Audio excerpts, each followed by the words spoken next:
जिस लड़का और लड़की का विवाह नहीं हो रहा, बहुत हताश हो गए, परेशान हो गए, विवाह संबंध जमी नहीं रहा, किसी भी बुधवार के दिन तांबे के कलश में चने की दाल को भर लीजिए, किसी भी बुधवार, और तांबे के कलश में चने की दाल को भर लो, उसमें 2 गोल सुपारी रख लो, पूजन वाली सुपारी रखकर 2 सिक्के उसमें रख लो, पीले कपड़े से मुख बांध दो, उसका पूजन करो बुधवार के दिन भी, और गुरुवार के दिन उसका पूजन स्नान करने के बाद करना, पर घर में किसी से बात मत करना, मुख से शब्द मत बोलना, मुख झूठा मत करना।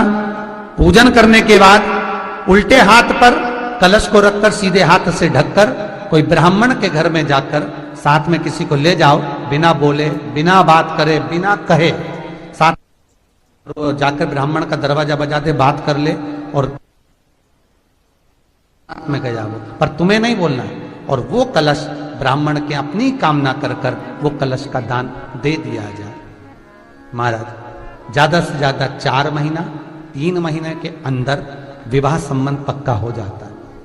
विवाह संबंध, चने की दाल का दान कुछ सहज नहीं है।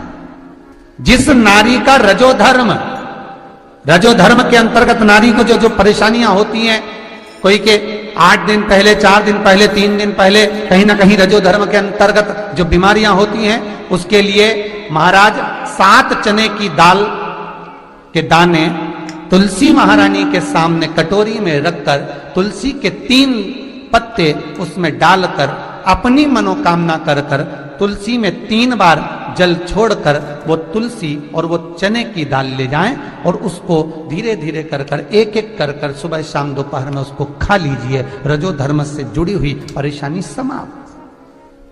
कोई सहज नहीं है महाराज। चने की दाल को स्वर्ण दान का भी भाव कहा गया। हमारे हिंदू धर्म में चने की दाल को स्वर्ण दान भी करते हैं। जो व्यक्ति स्वर्ण दान नहीं कर पाता वो चने की दाल का दान कर देता है, तो स्वर्ण दान के बराबर मान्य है महाराज। फिर निवेदन करा, चने की दाल का व्याख्यान वर्णन फिर किया गया। मान लो कोई प्लाट है, कोई प्रॉपर्टी है, कोई जमीन है, कोई जायदाद और नहीं बिक रही, बहुत परेशान हो गए, लाखों करोड़ों रुपए तुम्हारे डूब गए और ये प्रॉपर्टी बिके तब तुम उबरो, तो उसके लिए चने की दाल को एक रात्रि पहले रविवार के दिन घर में गला लीजिए और उसको गलाकर दूसरे दिन उसमें थोड़ा सा चंदन मिलाकर पीस लीजिए। पर पीसना आपको मिक्सर में नहीं है, पीसना आपको सिलबट्टे पर, चकोटी पर जो आपके यहाँ उससे उसको पीस लीजिए। और पीसने के बाद उसमें थोड़ा सा दूध मिलाकर शिव मंदिर में जाकर शंकर भगवान के शिवलिंग का सोमवार के दिन लेपन करिए।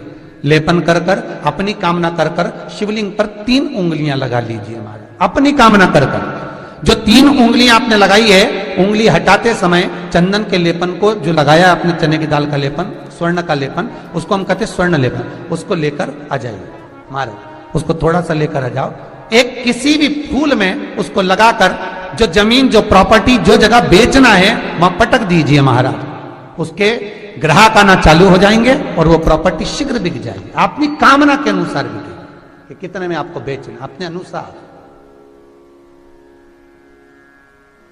महाराज चने की दाल स्वर्ण दान के बराबर है। चने की दाल को सहज नहीं समझा जाता, गुरु भक्ति के लिए बहुत मूल है। माताएं कई बार पीले गुरुवार करती हैं या केले के पेड़ के नीचे पूजन करती है तो चने दाल समर्पित करती है। क्यों करती है? उसका भाव है स्वर्ण दान के बराबर, मनवांचित फल की प्राप्ति के लिए, मनोकामना के लिए।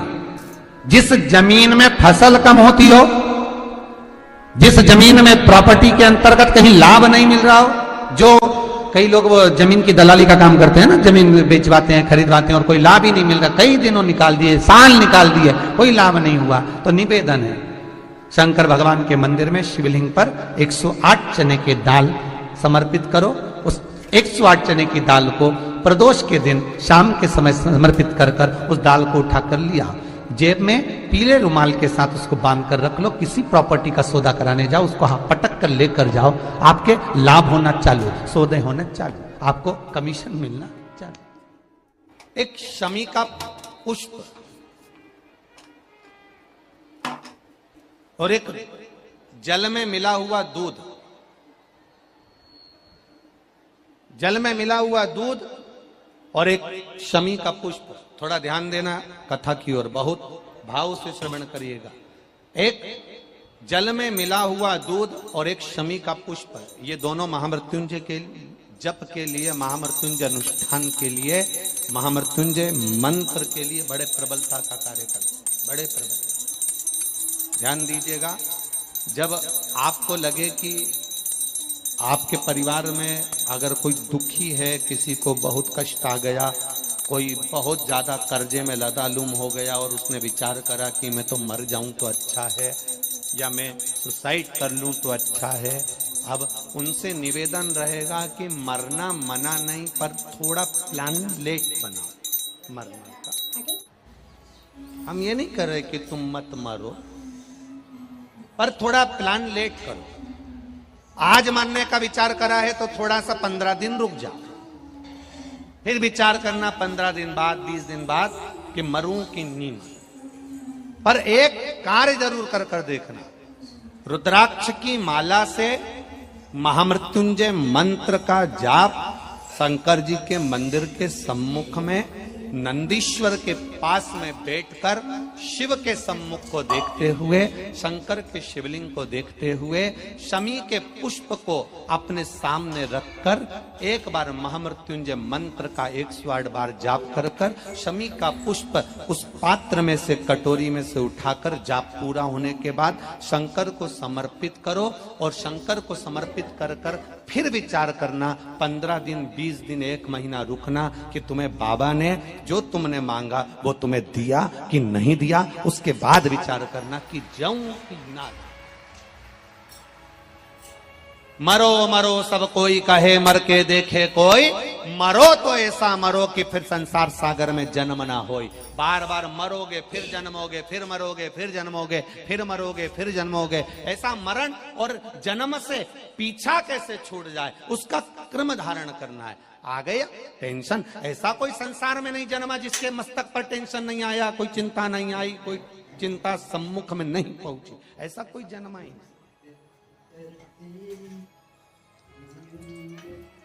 आ गया थोड़ी परेशानी, आ गया थोड़ा कष्ट, एक शमी का पुष्प सम्मुख रखकर महामृत्युंजय मंत्र का अनुष्ठान कर कर, और यदि आप नहीं कर सकते हो, आपको लग रहा है कि मेरे दुख की घड़ी चल रही है, समस्या की घड़ी चल रही है, बहुत रोग चल रहा है, बहुत बीमारी चल रही है, बहुत कष्ट चल रहा है, उस समय पर आप अगर नहीं कर सकते हो तो जो आपके प्रिय, आपके स्नेही, आपसे मिलने वाले जो ब्राह्मण देवता, जो भू देवता हो, उनके चरणों में जाकर नमन कर कर, प्रार्थना कर कर, उनसे विनय कर कर कह सकते हो, महाराज जी बहुत टेंशन का जीवन चल रहा है, बहुत कष्टमय जिंदगी चल रही है, आप कृपा करो मेरे लिए एक बार महामृत्युंजय का अनुष्ठान शमी का पुष्प रख कर दीजिए। बाबा ब्राह्मण देवता, मुझे विश्वास है कि मेरा भोलेनाथ मेरा हाथ पकड़ लेगा और मुझे इस भवसागर से पार उतार देगा। एक शमी के पुष्प में वो बल होता है,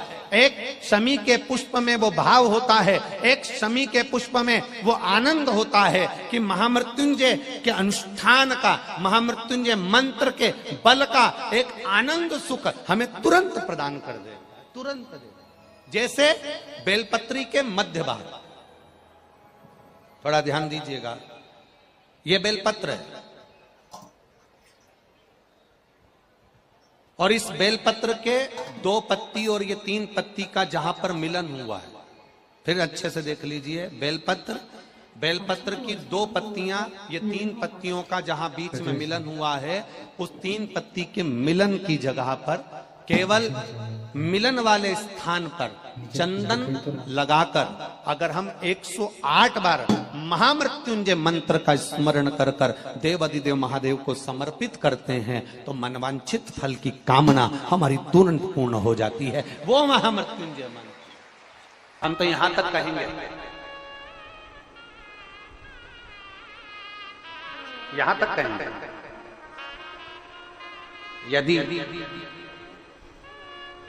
इन नेत्रों की रोशनी भी अगर कम हो रही है ना, आप चश्मा लगाओ, डॉक्टर को दिखाओ, दवाइयां लो, जांचें कराओ, डॉक्टर बोले ऑपरेशन का ऑपरेशन कराओ, क्योंकि हमने पहले भी कहा कि डॉक्टर शंकर का एक रूप होता है। हमने पहले भी कहा कि डॉक्टर शिव का एक रूप होता है। आप जांच कराइए, आप डॉक्टर को दिखाइए।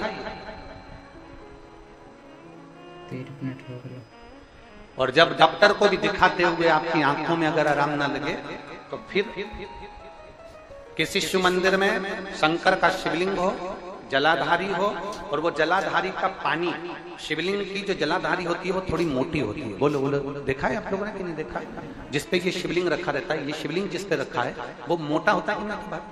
तो जलाधारी जो मोटी होती है ना चारों तरफ, तो शंकर पे चढ़ा हुआ जल इस जलाधारी में से जब यहाँ से बहकर आता है, उस स्थान पर अपनी हथेली का स्पर्श करिए, और स्पर्श कर कर शंकर के मंदिर में ही नेत्रों को लगाने का प्रयास करिए।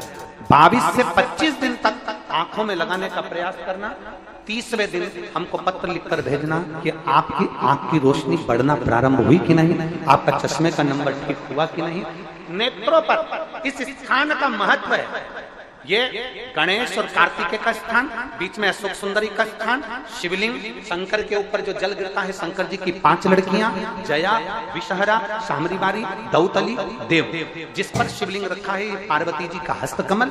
और ये जो भाग है जहां से जल नीचे गिर रहा है, ये 33 कोटि देवी देवताओं की जो धर्म पत्नियां हैं उनका स्थान होता है, जहां से ये जल नीचे की ओर आता है। उस स्थान पर अपनी हथेली का स्पर्श कर कर अपने नेत्रों पर लगाना प्रतिदिन प्रारंभ करो। 25 दिन के बाद बात करेंगे कि नेत्र की रोशनी बढ़ती है कि नहीं। जांच भी कराना, डॉक्टर को दिखाना भी कि हमारी नेत्र की रोशनी का कितना अंतर है, जरा देखकर बताओ। जरा देखिए,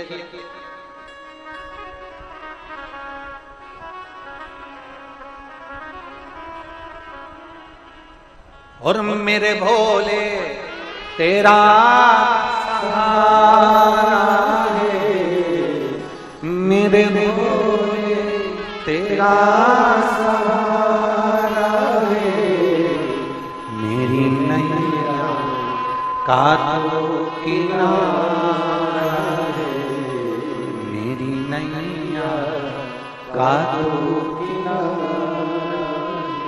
इन नेत्रों पर लगाने का प्रयास। ब्रह्मचित्त शुभ शंकर का वो वरदानी भक्त शनि महाराज ने अपनी दृष्टि दे दी।